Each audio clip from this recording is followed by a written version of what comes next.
বক্তব্যের বিষয়, তোমরা ধ্বংসাত্মক 7টি বিষয় থেকে বেঁচে থাকো। তোমরা ধ্বংসাত্মক 7টি বিষয় থেকে বেঁচে থাকো, এই হচ্ছে বিষয়। আল্লাহ তাআলা আমাদের সকলকে শোনা বোঝা এবং আমল করার তৌফিক দান করুন। সকলে বলুন আমিন। রব্বি জিদনি ইলমা, রব্বি ইশরাহ লি সদরি ওয়া ইয়াসসির লি আমরি ওয়াহলুল উকদাতাম মিন লিসানি ইয়াফকাহু কওলি। আল্লাহুম্মা ইদনি বিরুহিল কুদুসি রব্বি ইয়াসসির ওয়া লা তুআসসির ওয়া তাম্মিম বিল খায়র। সম্মানিত উপস্থিতি, বিষয় তোমরা ধ্বংসাত্মক 7টি বস্তু থেকে বেঁচে থাকবে। এই কথা আমার নয়, এ কথা স্বয়ং আল্লাহর নবী সাল্লাল্লাহু আলাইহি সাল্লামের কথা। আন আবি হুরায়রা রাদিয়াল্লাহু তাআলা আনহু আনিন নবী সাল্লাল্লাহু আলাইহি ওয়াসাল্লাম ক্বালা ইজতানিবুস সাবআল মুবিকাতি ক্বালু ইয়া রাসূলুল্লাহি সাল্লাল্লাহু আলাইহি ওয়াসাল্লাম ওয়া মা হুন্না ক্বালা আশ-শিরকু বিল্লাহ ওয়াস-সিহরু ওয়া কাতলুন নাফসাল্লাতী হারামাল্লাহু ইল্লা বিল হাক্কি ওয়া আকলুর রিবা ওয়া আকলু মালিল ইয়াতীম ওয়া তাওয়াল্লি ইয়াউমাজ জাফি ওয়া কাসফুল মুহসানাতিল মুমিনাতিল গাফিলাত। রাওয়াহুল বুখারী মুসলিম। আবু হুরায়রা রাদিয়াল্লাহু তাআলা আনহু নবী সাল্লাল্লাহু আলাইহি সাল্লাম থেকে বর্ণনা করেন, নবী সাল্লাল্লাহু আলাইহি সাল্লাম বলেছেন, তোমরা 7টি ধ্বংসাত্মক বিষয় থেকে বেঁচে থাকবে। সাহাবায়ে কেরাম জিজ্ঞাসা করলেন, হে আল্লাহর রাসূল সাল্লাল্লাহু আলাইহি সাল্লাম, সেগুলো কি? আল্লাহর নবী সাল্লাল্লাহু আলাইহি সাল্লাম বললেন, ক্বালা আশ-শিরকু বিল্লাহ। 1 নাম্বার হচ্ছে তোমরা আল্লাহর সাথে শরীক করবে না। 2 নাম্বার হচ্ছে ওয়াস-সিহরু, জাদু করা। 3 নাম্বার হচ্ছে কাউকে, মানুষকে, নিরপরাধ মানুষকে, ওয়া কাতলুন নাফসাল্লাতী হারামাল্লাহু ইল্লা বিল হাক্কি, আল্লাহ যাকে হত্যা করা নিষেধ করেছেন তাকে হত্যা করা। 4 নাম্বার হচ্ছে ওয়া আকলুর রিবা, সুদ খাওয়া। 5 নাম্বার হচ্ছে ওয়া আকলু মালিল ইয়াতীম, ইয়াতীমের সম্পদ আত্মসাৎ করা। 6 নাম্বার হচ্ছে ওয়া তাওয়াল্লি ইয়াউমাজ জাফি, যুদ্ধের ময়দান থেকে পলায়ন করা। 7 নাম্বার হচ্ছে ওয়া কাসফুল মুহসানাতিল মুমিনাতিল গাফিলাত। 7 নাম্বার হলো মুমিন সতী সাধী নারীর প্রতি মিথ্যা অপবাদ দেওয়া। এই 7টি বিষয় হচ্ছে ধ্বংসাত্মক বিষয়। এই 7টি বিষয় থেকে আল্লাহর নবী সাল্লাল্লাহু আলাইহি সাল্লাম আমাদেরকে বেঁচে থাকতে বলেছেন। এই 7টি বিষয় থেকে যে ব্যক্তি বেঁচে থাকতে পারবে সে প্রকৃত মুমিন হতে পারবে। আর যারা এই 7টি বিষয় থেকে বেঁচে থাকতে পারবে না, তারা কখনোই পূর্ণাঙ্গ মুমিন, ঈমানদার হতে পারবে না। সম্মানিত উপস্থিতি, এই 7টি বিষয়ের সাথে অধিকাংশ মানুষ জড়িত আছে। আপনারা ভালো করে খেয়াল করেন, বিচার বিশ্লেষণ করেন,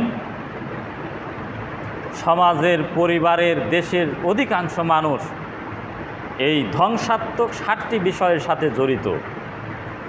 অথচ আজ থেকে 1450 বছর আগে আল্লাহর নবী সাল্লাল্লাহু আলাইহি সাল্লাম বলে গেছেন যে তোমরা এই 7টি ধ্বংসাত্মক বিষয় থেকে বেঁচে থাকবে।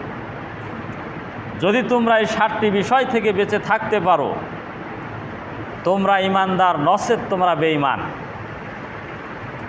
প্রথম বিষয় হচ্ছে আশ-শিরকু বিল্লাহ, আল্লাহর সাথে শরীক করা। শিরক ভয়ানক একটি গুনাহ। শিরক শব্দের অর্থ হচ্ছে অংশীদার স্থাপন করা, ভাগাভাগি করা, সমকক্ষ দাঁড় করানো, সম্পৃক্ত করা ইত্যাদি। ইংরেজি পরিভাষা হচ্ছে, প্রতিশব্দ হচ্ছে পলিথেইজম অর্থাৎ একাধিক উপাস্যে বিশ্বাস করা। দেখেন, হিন্দু ধর্মের মানুষেরা একাধিক উপাস্যে বিশ্বাস করে। অমুসলিম যারা আছে একাধিক উপাস্যে বিশ্বাস। আবার মুসলমানদের মধ্য থেকেও অনেক মানুষ আছে একাধিক উপাস্যে বিশ্বাস করে। সেটা কিভাবে? অনেকের ধারণা আল্লাহ তাআলা সব কিছু দিতে পারে, আবার মানুষও দিতে পারে। এই লক্ষ্যে কবরে গিয়ে প্রার্থনা করা হয়, কবরে গিয়ে সাহায্য প্রার্থনা করে। যিনি শুয়ে আছে তিনি বড় বিপদে। নবী সাল্লাল্লাহু আলাইহি সাল্লাম বলেছেন যে কবরে যিনি আছেন তিনি সবচেয়ে বড় বিপদে। যেমন একজন মানুষ সাগরের মধ্যে যদি সফর করে আর ওই নৌকা যদি ডুবতে থাকে, এমতো অবস্থায় সে কত বড় অসহায়। তার চাইতে সবচেয়ে বেশি আরও বেশি অসহায় যারা কবরে আছে। তো দুঃখজনক হলেও সত্যই বাংলাদেশের অধিকাংশ পীর ফকির ভণ্ড এরা কবরের কাছে গিয়ে প্রার্থনা করে। তাদের ধারণা যে আল্লাহ তাআলাও দিতে পারেন এবং কবরে যিনি শুয়ে আছেন তিনিও দিতে পারেন। যেমন কিছুদিন আগে মোবাইলে আমি দেখেছি ভিডিও, বাংলাদেশের একজন ভণ্ড জাহাঙ্গীর নাম, এই ভণ্ডর কাছে 3 জন ছাত্র গেছে এসএসসি পরীক্ষা দিবে, দোয়া চাওয়ার জন্য গেছে। এই ভণ্ড 3 জন ছাত্রকে নিয়ে গেছে কবরের কাছে। নিয়ে যাওয়ার পরে বলছে, বাবা এই 3 জন এসেছে পরীক্ষা দিবে, এদের দোয়া কবুল করুন এবং এদের মার্জনা করুন, এই 3 জন যেন ভালো রেজাল্ট করতে পারে। এখন আপনি বলেন সে মুশরিক না মুসলমান? সে মুশরিক। যারা কবরে সেজদা করে, কবরে টাকা দান করে, এরা ডাইরেক্ট মুশরিক। কিন্তু এই মুশরিকগুলো মুসলমানের মধ্যে আছে। কিন্তু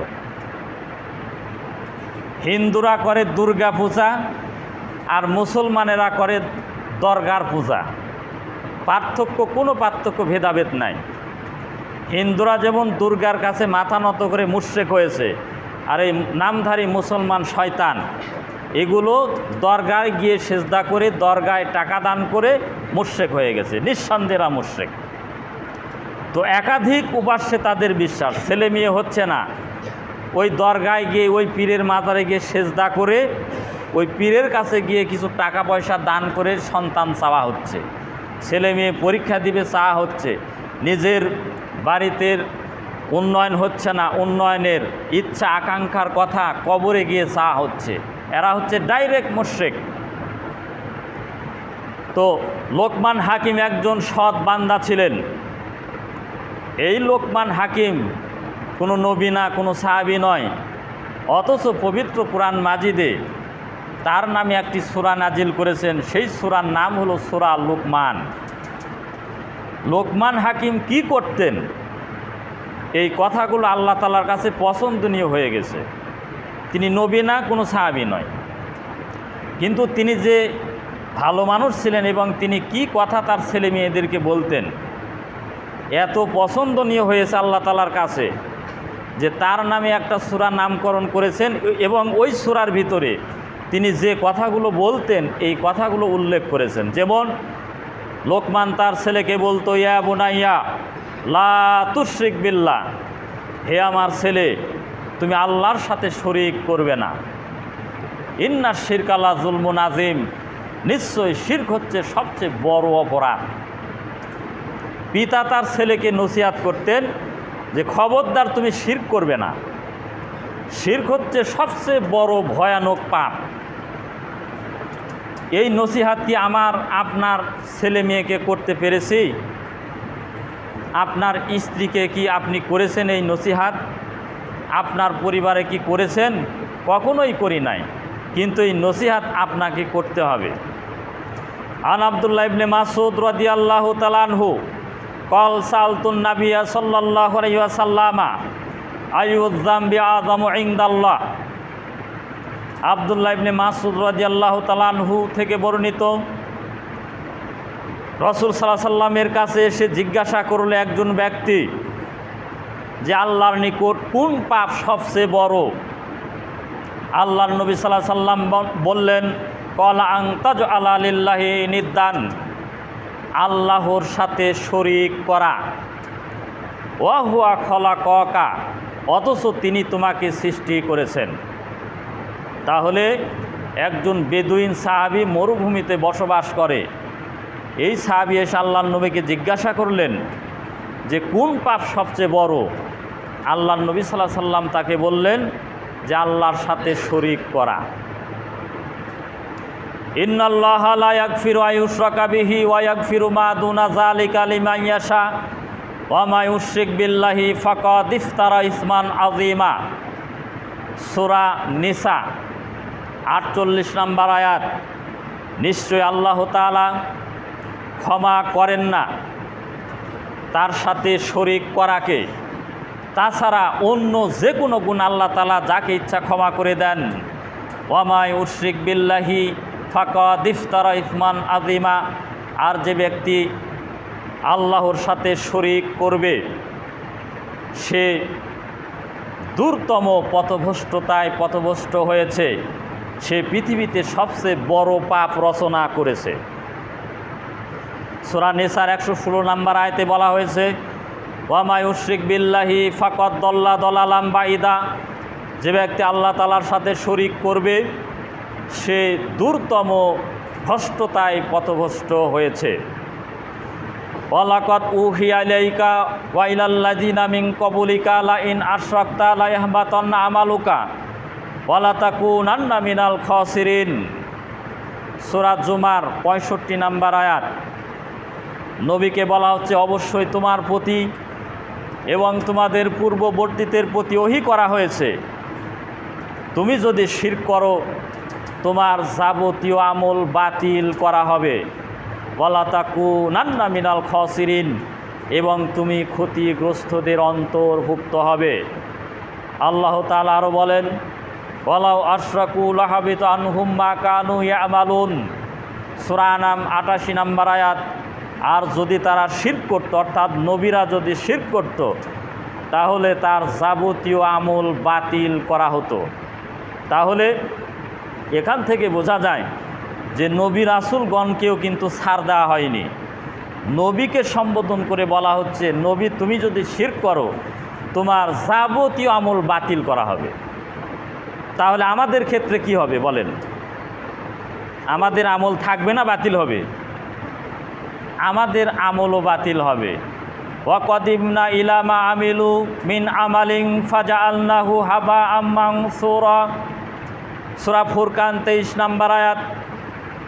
আমি সেই দিন কিয়ামতের দিন তোমাদের আমলের প্রতি অগ্রসর হব, অতঃপর তা বিক্ষিপ্ত ধূলিকণায় পরিণত করে দিব। অর্থাৎ আমার আপনার আমল নামা কিয়ামতের মাঠে তন্ন তন্ন করে খোঁজা হবে। এই আমলের ভিতরে যদি শিরক থাকে, বিদআত থাকে, যাবতীয় আমলকে বিক্ষিপ্ত ধূলিকণায় পরিণত করে দেওয়া হবে।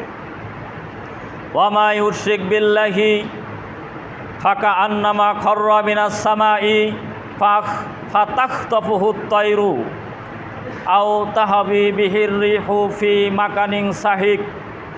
সূরা হজ 31 নম্বর আয়াত। আর যে ব্যক্তি আল্লাহ তাআলার সাথে শরীক করবে তাহলে সে যেন আকাশ থেকে ছিটকে পড়ে গেল, অতঃপর পাখি তাকে ছু মেরে নিয়ে গেল, অথবা বাতাস তাকে কোনো দূরবর্তী স্থানে নিক্ষেপ করলো।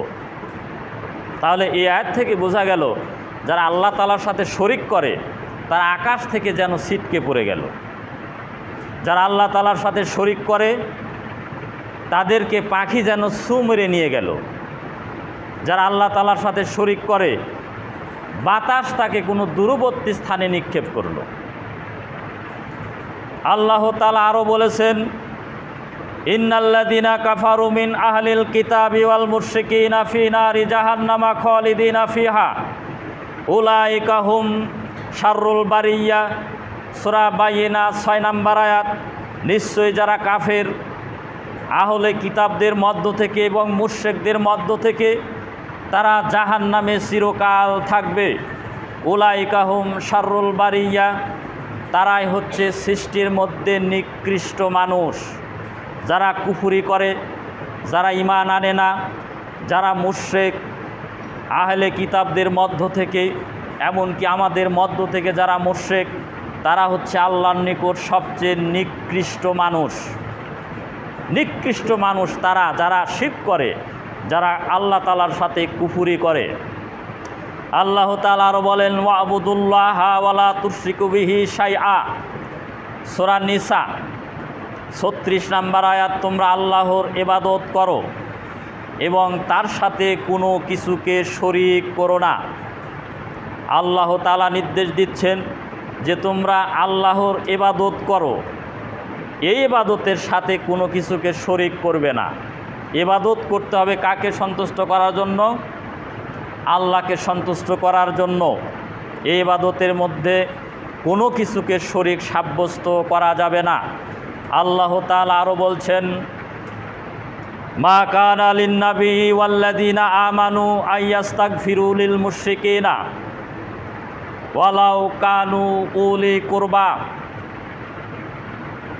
ওয়া মিন বা'দি লাহুম তাবায়্যানা লাহুম আন্নাহুম আসহাবুল জাহিম, সূরা তওবা 113 নম্বর আয়াত। নবীকে বলা হচ্ছে যে মা কানা লিন-নাবী ওয়াল্লাযীনা আমানু আইয়াস্তাগফিরু লিল মুশরিকিন, নবীদের জন্য এবং ঈমানদার বান্দাদের জন্য উচিত হবে না মুশরিকদের জন্য কোনো দোয়া প্রার্থনা করা। কারণ ওয়ালাউ কানু উলি কুরবা, যদিও সে আপনার নিকট আত্মীয় হয়।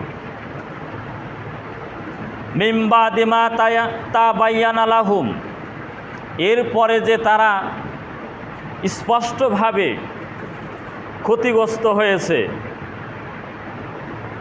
আন্নাহুম আসহাবুল জাহিম, নিশ্চয়ই তারা জাহান্নামের অধিবাসী।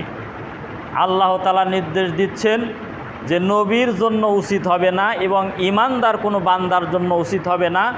যারা শিরক করে তারা মুশরিক, এই মুশরিকদের জন্য কোনো দোয়া ক্ষমা প্রার্থনা করা যাবে না। তো হিন্দুরা হলো মুশরিক, তাদের জন্য ক্ষমা প্রার্থনা করা যাবে না। ইহুদি, বৌদ্ধ, অমুসলিম যত আছে সব মুশরিক, এই মুশরিকদের জন্য কোনো দোয়া করা যাবে না। এমনকি আমাদের মুসলমানদের মধ্য থেকে যারা মুশরিক আছে, যারা কবরে সেজদা দেয়, কবরে গিয়ে প্রার্থনা করে, কবরে গিয়ে নিজের ইচ্ছা আকাঙ্ক্ষার কথা বলে, কবরে দান করে, মাজারে দান করে, এরাও মুশরিক। এই মুশরিকরা যদি মারা যায়, আল্লাহ তাআলা নিষেধ করে দিয়েছেন এই মুশরিকদের জন্য হে নবী তুমি কখনো দোয়া করবে না, আর যদি তুমি দোয়া করো আমি আল্লাহ কখনো কবুল করব না। তাহলে মুশরিক কত বড় খারাপ। আল্লাহ তাআলা আরও বলেছেন, ইয়া আইয়ুহাল্লাযীনা আমানু ইন্নামাল মুশরিকুনা নাজাসুন, সূরা তওবা 28 নম্বর আয়াত। হে ঈমানদারগণ, হে বিশ্বাসীগণ, নিশ্চয়ই মুশরিকরা হলো অপবিত্র। মুশরিকরা কি? অপবিত্র। হিন্দুরা অপবিত্র, খ্রিস্টান অপবিত্র, ইহুদি অপবিত্র, বৌদ্ধ, মেতর, মুসি, ডোম, সারাল যা আছে সব হলো এরা অপবিত্র, আল্লাহর ঘোষণা। এমনকি আমাদের মুসলমানদের মধ্যে যারা মুশরিক তারাও অপবিত্র। এই অপবিত্র মানুষেরা কোথায় যাবে? আল্লাহ তাআলা তাও বলেছেন, ইন্নাহু মায়ুশরিক বিল্লাহি ফাকাদ হারামাল্লাহু আলাইহিল জান্নাতা ওয়া মাওয়াহুন নার ওয়া মা লিয-যালিমিনা মিন আনসার, সূরা মাইদা 72 নম্বর আয়াত। নিশ্চয়ই যারা আল্লাহ তাআলার সাথে শরীক করে তারা মুশরিক, এই মুশরিকদের জন্য জান্নাত হারাম, তাদের বাসস্থান হবে জাহান্নাম, এবং এই জালেমদের জন্য কোনো সাহায্যকারী থাকবে না জাহান্নামে। তাহলে যারা মুশরিক অবস্থায় মারা যাবে, তওবার সুযোগ হয়নি, মুশরিক অবস্থায় মারা গেছে, ওই মুশরিকদের জন্য আমাদের দোয়া করা যাবে না, ওই মুশরিকদের জন্য ক্ষমা প্রার্থনা করা যাবে না। ওই মুশরিক সরাসরি জাহান্নামে প্রবেশ করবে। তার প্রকৃষ্ট উদাহরণ দেখেন, ইব্রাহিম আলাইহিস সালামের পিতা আজর, সে মূর্তি পূজক ছিল, মুশরিক অবস্থায় মারা গেছে। ইব্রাহিম কিয়ামতের মাঠে বলবে, এই ইব্রাহিম তুমি তো আমাকে সম্মানিত করেছো, আল্লাহ তাআলা তাকে সম্মানিত করেছেন। ইব্রাহিম বলবে, হে আল্লাহ তুমি তো আমাকে সম্মানিত করেছো, কিয়ামতের মাঠে সর্বপ্রথম আমাকে কাপড় পরানো হবে, তুমি তো আমাকে অপমানিত করবেন না, আপনি বলেছেন, তাহলে আজকে যে আমার পিতা জাহান্নামে যাচ্ছে। তখন আল্লাহ তাআলা বলবেন, হে ইব্রাহিম তুমি তোমার পিতার দিকে তাকাও, পায়ের নিচে তাকা দেখো, পায়ের নিচে তাকা দেখবে যে একটা জন্তু জানোয়ার লণ্ডভণ্ড হয়ে আছে, এমত অবস্থায় তাকে ধরে জাহান্নামে নিক্ষেপ করা হবে। নবী সাল্লাল্লাহু আলাইহি সাল্লামের পিতামাতা জাহান্নামী, মুসলিম গ্রন্থের হাদিস। নবী সাল্লাল্লাহু আলাইহি সাল্লাম দোয়া করলেও কোনো কাজ হবে না, কারণ মুশরিক অবস্থায় তারা মারা গেছে। আবু তালেব নবী সাল্লাল্লাহু আলাইহি সাল্লামকে সবচেয়ে ভালোবেসেছেন, এত ভালোবাসা করার পরেও সে জাহান্নামবাসী হবে, কারণ সে মুশরিক অবস্থায় মারা গেছে। তার দাদা আব্দুল মুত্তালিব নবী সাল্লাল্লাহু আলাইহি সাল্লামকে অত্যন্ত ভালোবাসা দিয়েছেন, তার খেদমত করেছেন। এত ভালোবাসা হওয়ার পরেও, এত ভালোবাসা করার পরেও তাকে জাহান্নামে প্রবেশ করতে হবে, কারণ সে মুশরিক অবস্থায় মারা গেছে। তো আমরা যে মুসলমান, আমাদের মধ্যেও কিন্তু অসংখ্য মুশরিক আছে। মুশরিক নাই? অনেক মুশরিক আছে, যারা দরগায় গিয়ে প্রার্থনা করে, গাছ পূজা করে, বাছুর পূজা করে, নিজের ঘরে রহমত বরকতের জন্য আয়াতুল কুরসি লিখে টাঙ্গায় রাখে না? এটা কি কাজ? মুশরিকি কাজ না? ওই যে আয়াতুল কুরসি আপনি ঘরের মধ্যে টাঙ্গা রেখেছেন, এর দ্বারা এক পয়সা আপনি উন্নতি দেখাতে পারবেন? এর কোনো ক্ষমতা নাই। ক্ষতি করারও ক্ষমতা রাখে না, ভালো করারও কোনো ক্ষমতা রাখে না। তবে আপনাকে কি করতে হবে? ঝাড়ফুঁক করতে পারেন। লোক দেখানো ইবাদত করা শিরক। যারা লোক দেখানো ইবাদত করে, লোকেরা আপনাকে পরেজগার দিনদার বলবে, এই আশায় যদি আপনি ইবাদত করেন, তাহলে এই ইবাদত হবে না, এটা হবে শিরক। আন সাদ্দাত ইবনে আউস রাদিয়াল্লাহু তাআলা আনহু ক্বাল সামিতু রাসূলুল্লাহি সাল্লাল্লাহু আলাইহি ওয়াসাল্লাম মান সামা ইউরাই ফাকাদ আশরাকা ওয়া মান সাল্লা ইউরাই ফাকাদ আশরাকা ওয়া মান তাসাদ্দাকা ইউরাই ফাকাদ আশরাকা। যে ব্যক্তি মানুষকে দেখানোর জন্য সালাত পড়লো সে শিরক করলো, যে ব্যক্তি মানুষকে দেখানোর জন্য সিয়াম পালন করলো সে ব্যক্তি শিরক করলো, যে ব্যক্তি মানুষকে দেখানোর জন্য দান সাদাকা করলো সে ব্যক্তি শিরক করলো। তাহলে সালাত আপনি পড়ছেন আল্লাহকে সন্তুষ্ট করার জন্য পড়বেন।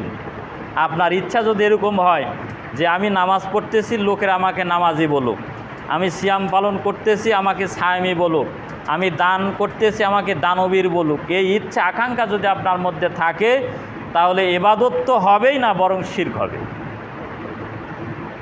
যারা তাবিজ কবজ করে, এটাও শিরক। আল্লাহর নবী সাল্লাল্লাহু আলাইহি সাল্লামের কাছে একটা দল আসলো, দলের মধ্যে 10 জন ব্যক্তি ছিল।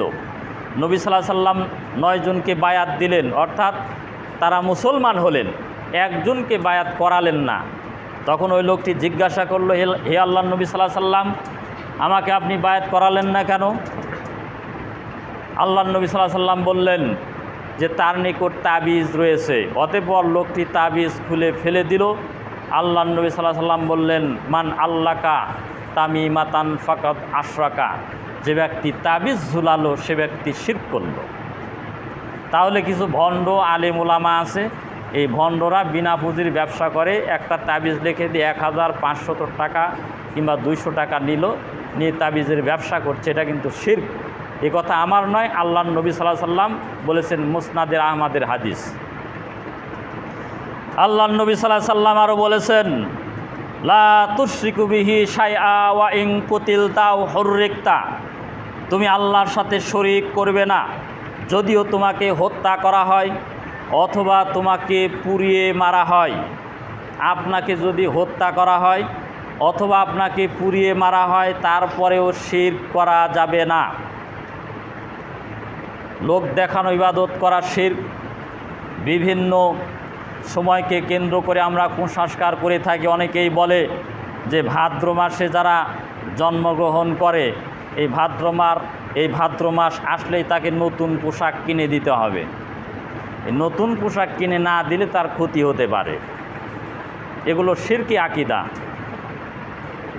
যদি বৃহস্পতিবারে লোক মারা যায়, বলে যে বৃহস্পতিবারে বাঁশ কাটা হয় না, এটা শিরক না? জামা কলা যদি কেউ খায় তাহলে যমজ সন্তান হবে, বিশ্বাস করলে কি হবে? শিরক হবে।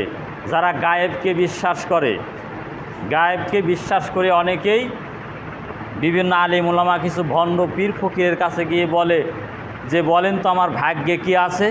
অথচ আল্লাহর নবী সাল্লাল্লাহু আলাইহি সাল্লাম বলেছেন, কোনো ব্যক্তি যদি কোনো জ্যোতিষীর কাছে গিয়ে বলে যে বলেন তো আমার ভাগ্যে কি আছে, আল্লাহর নবী সাল্লাল্লাহু আলাইহি সাল্লাম বলেছেন তার 40 দিনের কোনো সালাত কবুল হবে না। যদি কেউ কোনো জ্যোতিষীর কাছে গিয়ে বলে যে আমার ভাগ্যে কি আছে বলেন, জিজ্ঞাসা করলেই তার 40 দিনের কোনো নামাজ কবুল হবে না।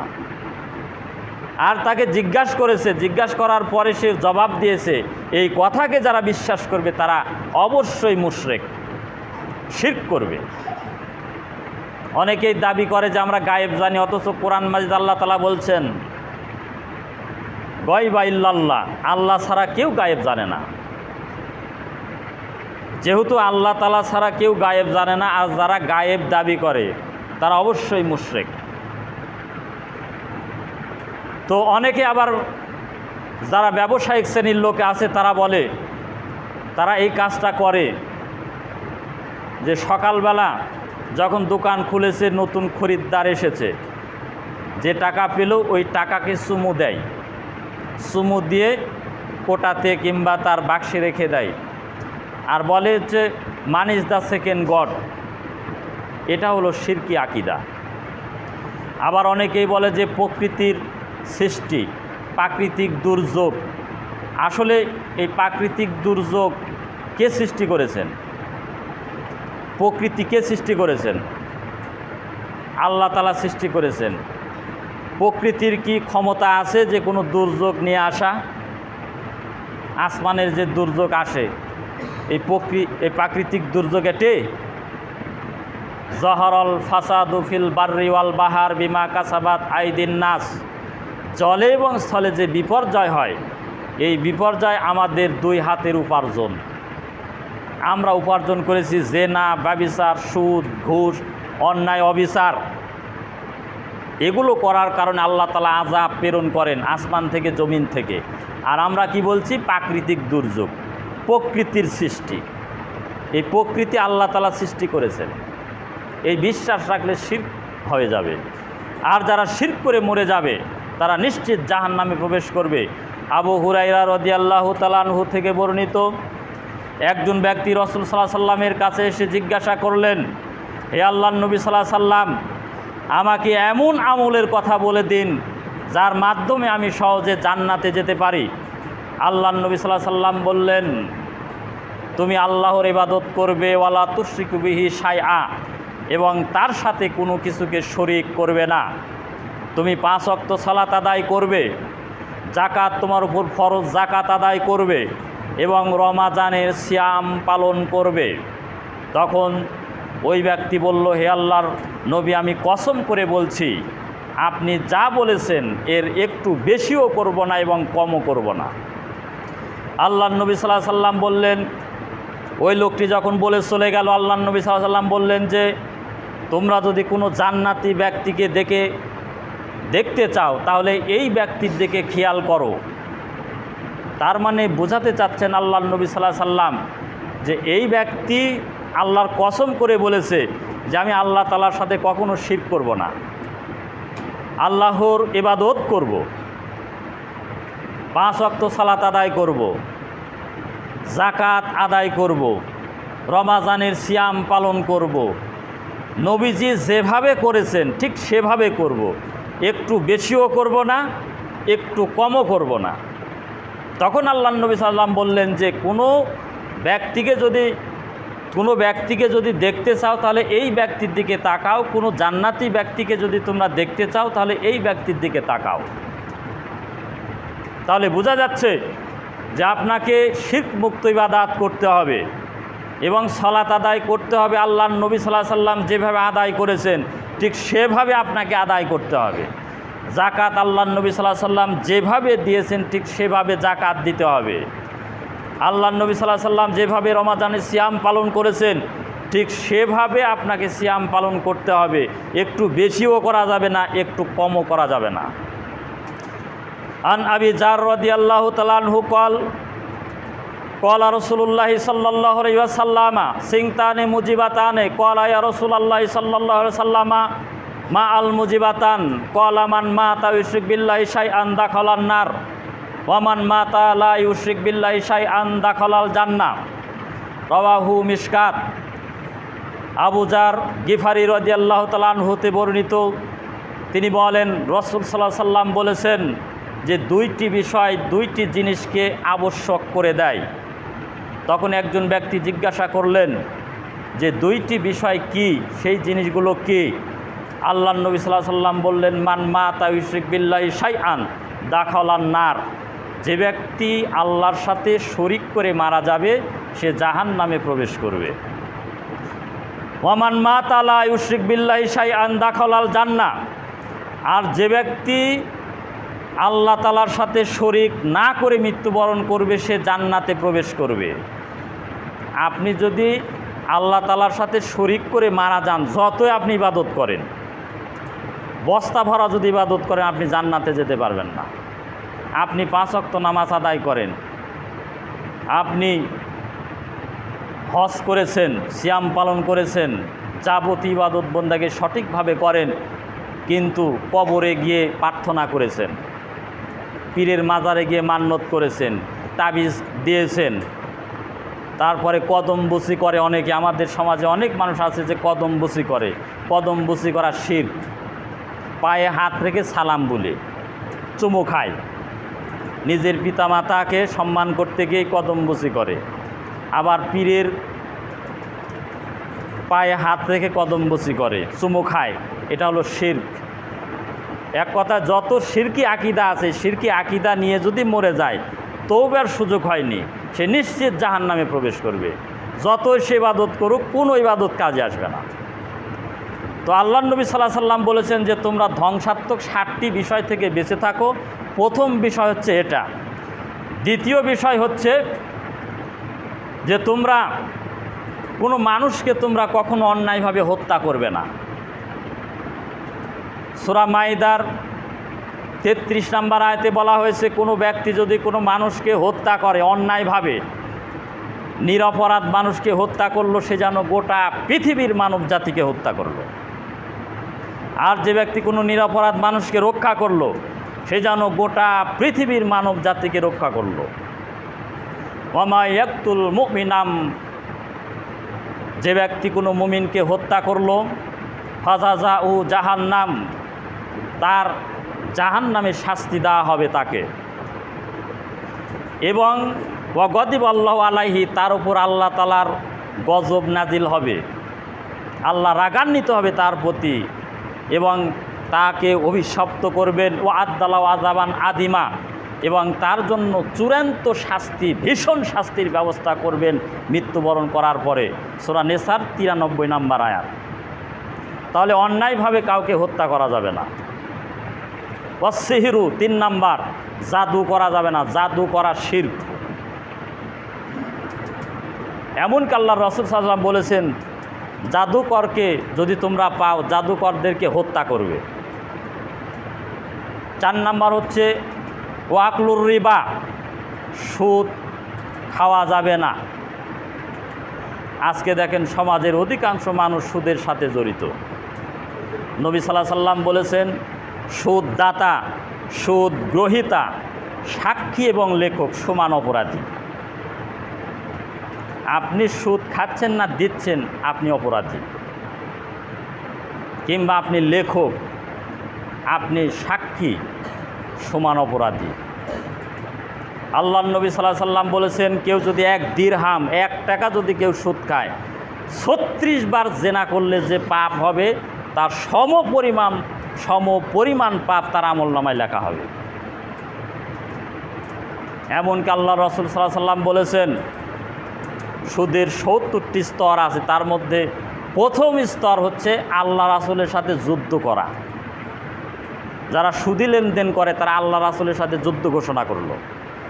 আর সর্বনিম্ন পাপ হচ্ছে নিজের আপন মাতাকে বিবাহ করা। তো আপন মাতাকে বিবাহ করা জায়েজ না জায়েজ? হারাম। তাহলে নিজের মায়ের সাথে জেনার সমান। ব্যবসা হালাল করেছেন, ব্যবসার মারফতে আপনার অর্থ সম্পদ বৃদ্ধি করেন, আর সুদ খেলে চোখে দেখা যায় যে উন্নতি হচ্ছে, আসলে উন্নয়ন হয় না।